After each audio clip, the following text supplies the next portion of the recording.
Top quality और consistent performance के लिए सिर्फ सिल्वर पंप नाम याद रखना। अगर आप उनकी मर्जी के बिना कर रहे हैं तो आप गलत ही कर रहे हैं, ऐसा भी जरूरी नहीं है। जैसे और हत्या जैसे बहुत सारे केसेस होते हैं, तो कोई भी ऐसा फुल प्रूफ नहीं है, लेकिन ये है कि आप जितना आप सतर्क होकर कदम उठाएं वो बेहतर होगा। नहीं, लेकिन क्या हम फिर समाज में लड़कियों को या लड़कों को हम इस तरफ पुश कर रहे हैं कि आपको जो ट्रेडिशनल तरीका है परिवारों को मिलाइए, उस तरह से शादी करिए, वही सही तरीका है? अगर आप अपने आप कोई चॉइस करते हैं तो वो बेहतर तरीका नहीं होगा। क्या हम उस तरफ भेज रहे हैं फिर समाज में? ये नहीं कह रहे हैं कि आप खुद भी अच्छा फैसला ले सकते हैं?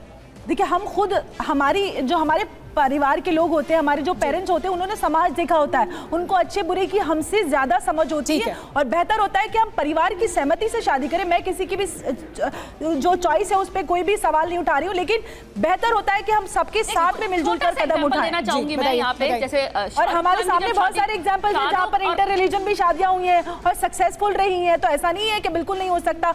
आम लोग भी, इनफैक्ट पाकिस्तान से हिंदुस्तान में शादियां हो रही हैं और सक्सेसफुल हैं, पेरेंट्स की मर्जी से हो रही है। ऐसा नहीं है कि सब पे बिल्कुल पाबंदियां होना ही नहीं चाहिए, बिल्कुल होना चाहिए। क्या कहना चाहती हैं? अगर मर्जी से शादी हो उसका कोई गारंटी नहीं है कि शादी मैंने तो खुद बोली है, ये बात मैंने बोला है, जहाँ बच्चों ने अपना एक स्टैंड लिया और बहुत लंबी वो शादी गई है। अरे भाई साहब, मैंने बोल दी ये बात, मैंने बोली है। शाहरुख खान, गौरी के पेरेंट्स नहीं चाहते थे शाहरुख खान के शादी हो, लेकिन शादी भी बहुत अच्छी चली। ऐसे बहुत सारी विवाह है जो बॉलीवुड की, मैं बॉलीवुड फ्रेटर्निटी से भी आती हूँ,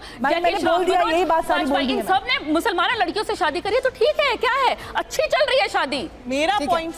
मेरा पॉइंट ये है कि मुद्दा शादी नहीं है, मुद्दा ये है कि औरतों के खिलाफ प्रताड़ना क्यों होती है अधिकांश शादियों में, चाहे वो लव मैरिज हो चाहे वो अरेंज मैरिज हो।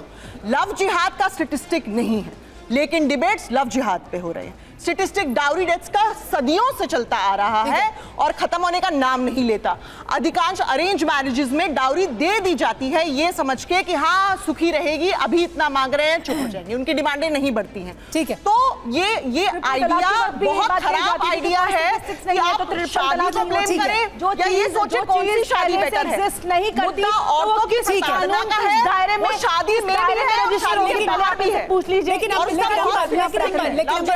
कहना है वो कि जो ज्यादा बड़ी समस्या है समाज में, डाउरी डेथ, जो ज्यादा बड़ा समाज में जिसके स्टैटिस्टिक्स मौजूद है, उसके लिए कानून बनाना पड़ा, उस पर होने की बजाय डिबेट उस स्टैटिस्टिक्स पर होती है जो कि समाज को बांटने वाला मुद्दा ज्यादा है, जिस पर ज्यादा लामबंदी होती है, वो ज्यादा डिबेटेबल मुद्दा है। क्या इस वजह से उस पर ज्यादा चर्चा होती है? लेकिन हम वापस अगले टॉपिक पर आते हैं, समलैंगिक संबंध। समलैंगिक संबंधों को क्या जायज माना गया है? इशिका, क्या कहना है आपका? सॉरी, समलैंगिक संबंधों को लेकर क्या कहना है आपका? होमोसेक्सुअल रिलेशनशिप्स को मुझे लगता है कि again it is your choice, because बहुत से डॉक्टर से जो मैं सुनती हूँ कि आपके हार्मोनल डिसबैलेंस होते हैं, उस वजह से आप कुछ चॉइसेस आपको लगती हैं। लेकिन प्रॉब्लम कहाँ पे आ रही है कि अभी बाहर के देशों में जब हम देख रहे हैं कि उनको आप बार बार फोर्स कर रही हैं कि आप अपनी sexuality before even you feel your hormones आप तब डिसाइड करिए। ठीक है, वो थोड़ा सा हम एक और सवाल पर आते हैं, लिव इन रिलेशनशिप का सवाल। लिव इन रिलेशनशिप में रह सकते हैं लोग? मेरे हिसाब से नहीं रहना चाहिए आपको, क्योंकि अगर आप उससे पहले ही सारे के सारे संबंध अगर आप अच्छे से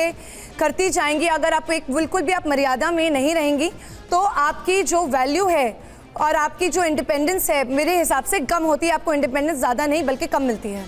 जी, क्या मेरे हिसाब से लिव इन रिलेशनशिप में रहना चाहिए। उसका एक कारण है, बहुत सारी ऐसी महिलाएं होती हैं जिनकी आप शादी कर देते हैं और अगले दिन सुबह उठ करके पता लगता है लड़का या तो गे निकलता है या वो फिर होमो होता है। तो कहीं ना कहीं बहुत सारे, और आप हंसने की बात नहीं है, अगर आप डेटा उठा करके देखिए कितने सारे कोर्ट में केसेस पेंडिंग है जिसमें पता लगता है कि लड़का गे है। आप एक लड़की की जिंदगी के साथ खेल गए, आप एक महिला की जिंदगी के साथ खेल गए।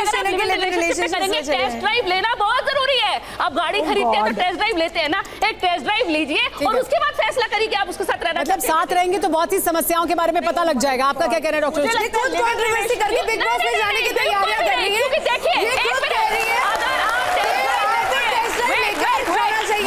मुझे लगता है ये भी अपना जो पुराना करियर है, स्ट्रगलिंग था, चाहे वो डिबेट का स्ट्रगलिंग करियर हो।